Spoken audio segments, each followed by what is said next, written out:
Class 10 की exercise 4.2 में इस वीडियो में हम लोग क्वेश्चन नंबर 6 को सोल्व करेंगे। क्वेश्चन नंबर 6 क्या कह रहा है कि a cottage industry produces a certain number of poultry articles in a day.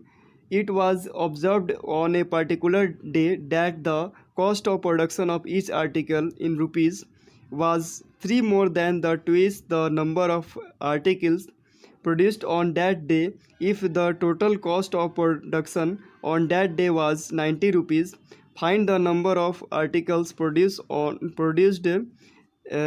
and the cost of each article. Question में ये कह रहा है क्या कि एक कॉटेज इंडस्ट्री है जिसमें कुछ जो है मिट्टी के बर्तनों को जो है बनाया जाता है और एक सर्टेन डे ऑब्जर्व किया जाता है।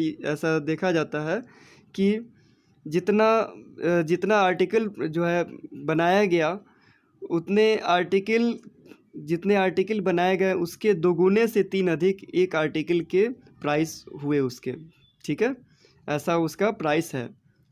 तो हमको बता रहा है क्या कि if the total cost of production on that day, उस दिन जो टोटल कॉस्ट प्रोडक्शन का लगा वो 90 रुपया लगा। तो बताना है क्या, find the number of articles produced and the cost of each articles. कह रहा है कि कितने आर्टिकल बनाए गए और प्रत्येक आर्टिकल के प्राइस कितने हुए, ये हमको निकालने हैं। ठीक है, चलिए फिर इसको सोल्व कर लेते हैं। तो जो भी निकालना है उसको हम लोग मान लेंगे, लिखेंगे let the number of articles produced equal to एक्स हो गया and the cost of production of each article equal to जो है 2x प्लस 3 रुपीज़। ठीक है, अगर प्रत्येक आर्टिकल का नंबर ऑफ आर्टिकल अगर x है तो क्वेश्चन में ये कह रहा था कि जितना भी आर्टिकल है उसके दोगुने से 3 अधिक है, यानी कि उसके 2 टाइम्स के 3 जो है मोर देन है ना, उसके 2 टाइम्स करके और 3 उसमें प्लस कर देना है।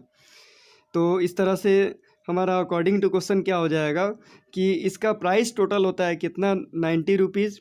तो यानी कि जितने यहाँ पे आर्टिकल बनाए गए हैं और एक आर्टिकल का जितना प्राइस है इन दोनों को मल्टीप्लाई कर दे तो 90 रुपीज़ के बराबर हो जाएगा। तो इसलिए यहाँ पे लिखेंगे x into 2x plus 3 equal to 90 हो गया। इसको मल्टीप्लाई करेंगे x को 2x में तो क्या होगा, 2x स्क्वायर होगा। x को 3 में करेंगे तो 3x हो गया और प्लस में 90 है, इधर आके माइनस में 90 इक्वल टू 0 हो जाएगा। यहाँ से हम इसको अगर फैक्टराइजेशन मेथड से यहाँ से सोल्व करें तो हम लोग यहाँ पे क्या कर सकते हैं कि फर्स्ट में 2 है और लास्ट में यहाँ पे 90 है, इसको न्यूमेरिकल वैल्यू लेकर मल्टीप्लाई करते हैं तो 180 आएगा।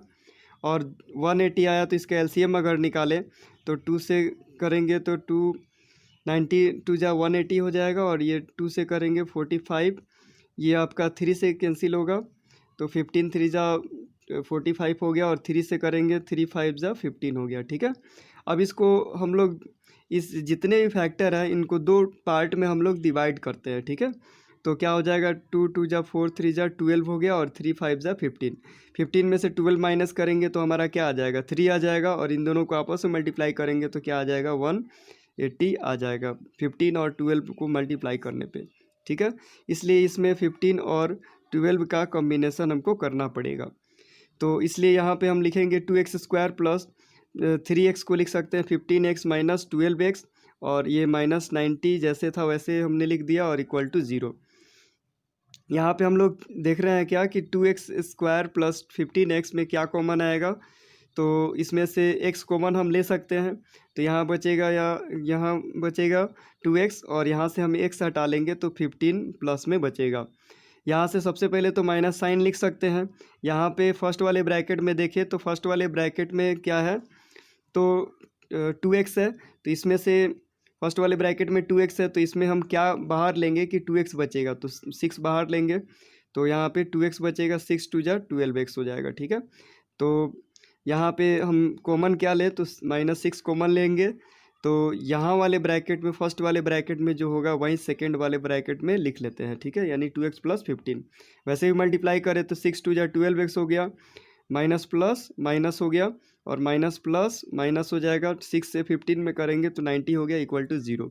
अब इन दोनों में देखें तो क्या कॉमन है, 2x प्लस 15 कॉमन है तो यहाँ पे क्या बचेगा, x बचेगा, चूँकि 2x प्लस 15 कॉमन ले चुके हैं और यहाँ से 2x प्लस 15 कॉमन लेंगे तो -6 बचेगा इक्वल टू 0 हो गया।